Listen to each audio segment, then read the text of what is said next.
What's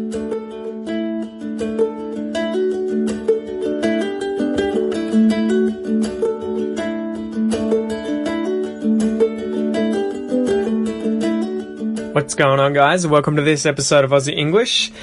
I'm a bit sick today, so forgive the voice, but I recorded this video the other day and I decided to put it up on the podcast as well. And it's a video where I talk about buying secondhand stuff in Australia, so which websites to use. Okay, so I'm going to put that on the podcast, obviously, because I think it's going to help a lot of you guys. Make sure, though, that you check out the video on YouTube if you want to see a screen capture of me using these websites. Anyway, let's get into it, guys, and I hope you enjoy it.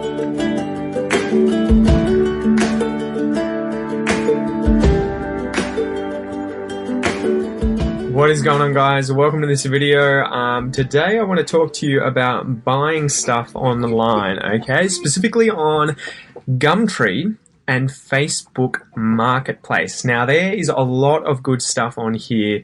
Secondhand, that's good quality. Quite often you can buy it at a lower price. You can haggle with people. You can barter, obviously, on here as well. You can trade things even.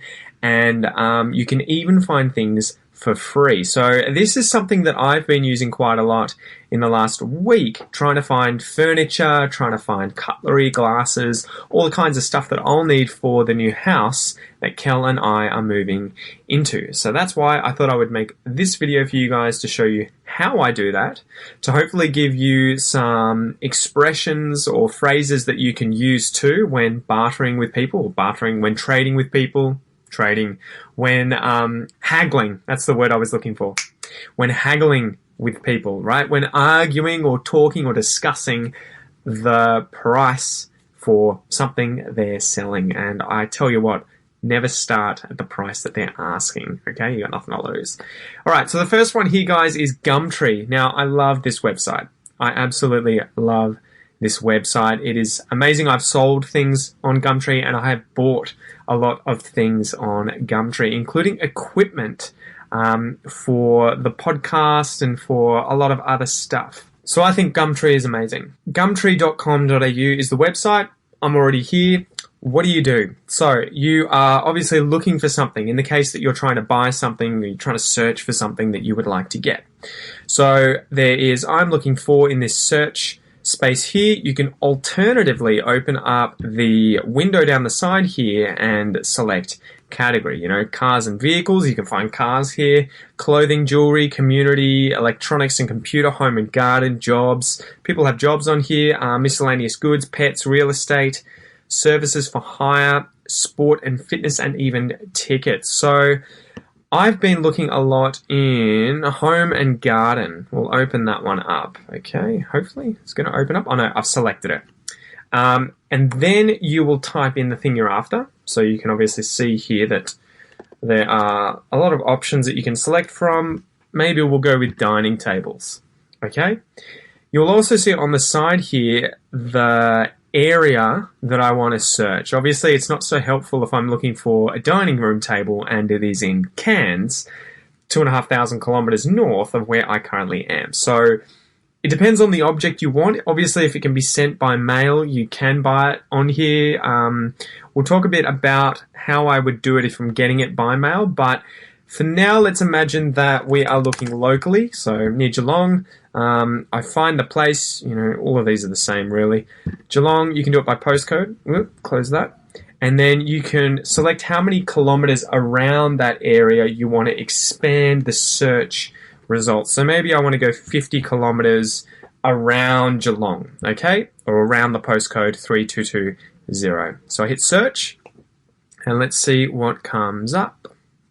Here we go. All right, so we have like 1,000 tables for sale, 1,000 ads of tables that are in the Geelong area. So you can obviously just keep scrolling through. They are in no particular order, but you can order them. So you can go up here, sort by most recent, best match, cheapest, most expensive, nearest to me. Okay, so nearest to me should be closest to the search location that you've put in there, so Geelong. Let's just do cheapest. So it'll start with the cheapest and it'll go down all the way to the most expensive. And usually when you do that, so here it's got ads that have been sponsored, I think. cheapest, it'll start with all the free stuff, right? So you've got free dining table and chairs, table, dining room, desk, or side table free, 6-seater dining table free, tables and chairs free. So all of this stuff is free, and you will see there's a few here for $1, $5, $10, okay? So you get the idea of sorting it that way. On the side here, you will see the location. So if we go to the top here, where was it here? The very first one is in Point Cook, 43 kilometres on the other side of Geelong. Moonee Valley, Geelong City, that's nearby. Werribee, that's a bit of a drive. Maidstone, that's a bit of a drive. So you'll see what I mean. They give you the location. You can sort of get an idea in your head of where the place is. But let's just click on one, okay? Dining room table. 8 to 12 seats. So you'll see up the side here the name of the person, how long they've been on Gumtree. You can send them a message.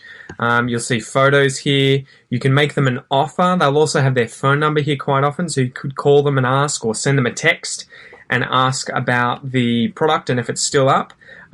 Maybe I want to offer them a certain amount of money less than what they're selling it for, although this one is free, so can't really offer them negative $5, you know. Pay me to take it away.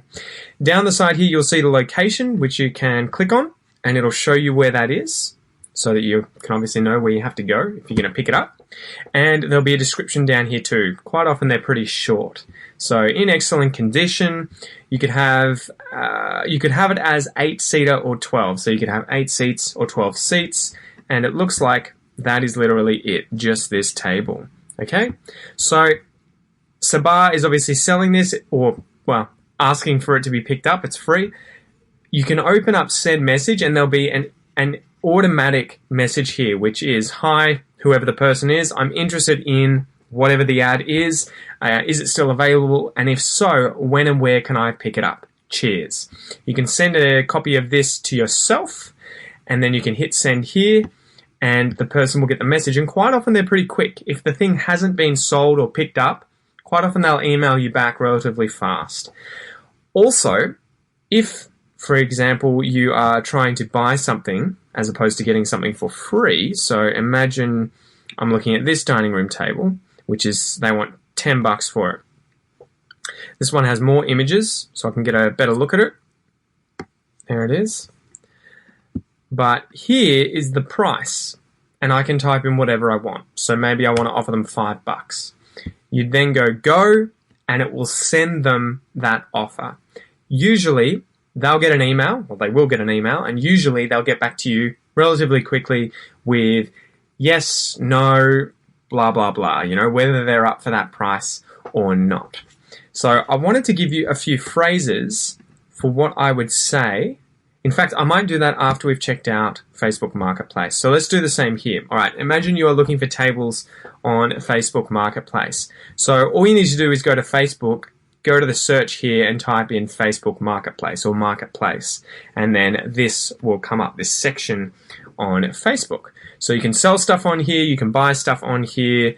You can do a lot of other things, obviously, organizing it by price. You can search locations. You can do within a certain area around that location, just like Gumtree. It's really good.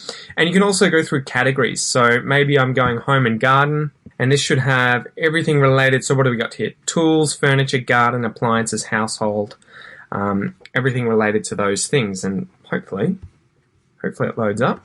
All right, so you'll hit that, and up will come all of the different things that are being sold under that category.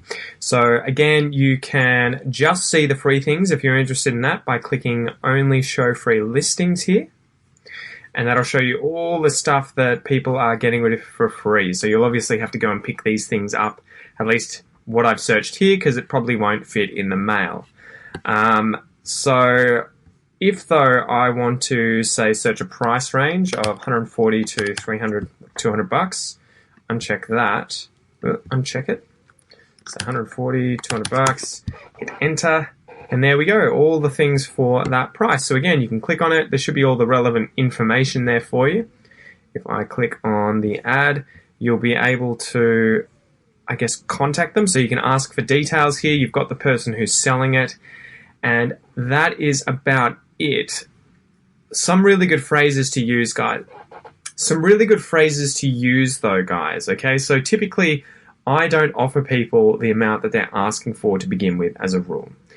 If they are not going to if they aren't going to negotiate on the price, they will generally say, "I'm sorry, but it's this amount." Okay. Usually, though, most people have a starting price that they have begun with, especially with secondhand goods, and you can get them down quite a bit, quite often. Depends on the thing. But this is the kind of thing I would say, okay? So usually I will go to ask for details and I'll write a message saying something enthusiastic, something showing that I really like it. I really want that thing that they're selling, but I'm willing to pay this amount, okay? So I would say, for instance, for this table, absolutely love the coffee table. Is it still available? And then I'd say phrases like, how about $100? So they're asking $150 here. How about $100? How does $100 sound? So how about $100? How does $100 sound? Could you do it for $100? Could you do it for $100? What would you say to $100? What would you say to $100? So those are some pretty good phrases that you can do it to at least get things started. You'll then get a reply usually. They'll say if it's been sold or not, or they'll say, look, I can't really do it for that price. Maybe they'll say it's non-negotiable. It's $150, take it or leave it. They might say take it or leave it, as in accept it or decline it. You can have it for that amount, or you can just go away. Or they might offer you something above that amount. So they may say, look, I can do $130. Or they might say, how about $130? Or could you meet me at $130? So as in $150 is here, that's their starting price. $100 is here, and you've offered that, and they want you to meet them in the middle at $130. Okay, that's a common one as well. The last option is that they will just accept it, and they will say, all right, you got a deal. And then you'll have to organize either picking the thing up, so you'll get an address from them or a phone number from them, and usually a time when it's available for you to go around and get the thing. And I guess generally I would say pay for it in cash. So pick the thing up and pay for it either in cash, give the person cash, or transfer the money once you've looked at the thing and you see that it is what you want. Okay? That's what I would do with things that I'm picking up. Don't pay for it before you go and see it. Make sure it's something that you want, and then pay for it when you've put it into your car, or maybe give them the money beforehand and then put it in your car and go home. Everyone's happy, right? Now, if I'm doing this with things that are getting sent to me in the mail, you do have to be careful, because the option is that you send all the money to someone you've never met and you hope they send you the item. But I'll tell you about two things that I've done recently. Okay, first is that I have done that in the past when I've had the person's Facebook, their name, their phone number, and even their address, that I've just sent them all the money. I've taken that responsibility on myself, given them the benefit of the doubt, and hope that they send the goods. And the thing that I did that with, for an example, was on Gumtree when I bought my 7D Mark II, the camera that I have, okay? And that was about $850. So I actually gave them the lot. I sent them everything, which, thinking about it now, probably wasn't the best of ideas, but the person was trustworthy and they sent the camera and I got it. They will usually go to the post office, they will take a photo of the thing, and they will send that to you as proof that they have sent the item. I don't recommend this. It's just what I've done in the past if I really want to save a lot of money and I can find the thing, but it's not within driving range. So that camera, for example, came from Perth, which is on the other side of Australia, and there was no way I could drive there. So that's what I would do. The other story here was that I bought headphones recently, and I bought something else recently for the podcast as well. But what I did was I gave them half the money to begin with. I then asked for a photo of them in the post office sending the parcel, and only after I had seen that did I send them the rest of the money. And I also got a name, a phone number, and often their Facebook or some other kind of address, right? So again, I don't recommend that. Obviously, if you can find something close by that you can go and see physically, that's a lot safer. You won't have the risk of having money taken from you and not receiving the goods that you want, but that's kind of a trade-off. If you find a good deal and it is not within driving distance and you can't get there, or it's going to cost too much to get there, that's a sort of way of doing it. And being as safe as possible, right? So you kind of have to decide whether or not you feel like you can do it, whether the situation seems good, whether you're comfortable doing it, but that's just one option, okay? Anyway, those phrases, I hope they will help. I really recommend no bartering, or at least I really recommend haggling though, because you'll save quite a bit of money. I think, for instance, the camera I got half price and it was nearly new, so I almost saved $1,200 instead of buying it new. The headphones I got for probably $100 less than when they were new. And again, each time I saved probably up to $50. Another thing you can do when haggling is offer them low if you're going to have the thing sent to you, and then go back to their price and ask them to include postage. So imagine they're sending something, or they're selling something for $150 and you offer them $100. And then they say, look, I really want $150. You might say, okay, I'm willing to pay $150, but can you include postage? Meaning, can they pay for the postage? Okay? And quite often when you have that kind of discussion, they'll be like, all right, I'll do that. I haven't had too many people, tell me just a flat out no. So I hope that helps, guys. Don't forget those kinds of phrases like, can you do it for $50? How about $50? What do you say to $50? Or is $50 okay? Those are some really good phrases that you can use there when starting that haggling negotiation over price. And then often you'll hear things back like, I'm sorry, I won't budge. I won't budge on the price. Or, I'm sorry, I can only go as low as a certain amount, or I can only do this amount. Or they may even just say, yes, you've got a deal. When are you going to come and pick it up? Okay, so anyway, I hope this video helps, guys. Make sure that you stay safe. Don't put yourself in any kind of risk that you're not comfortable with doing. And just, I hope you get some good deals on Facebook Marketplace and Gumtree. Good luck.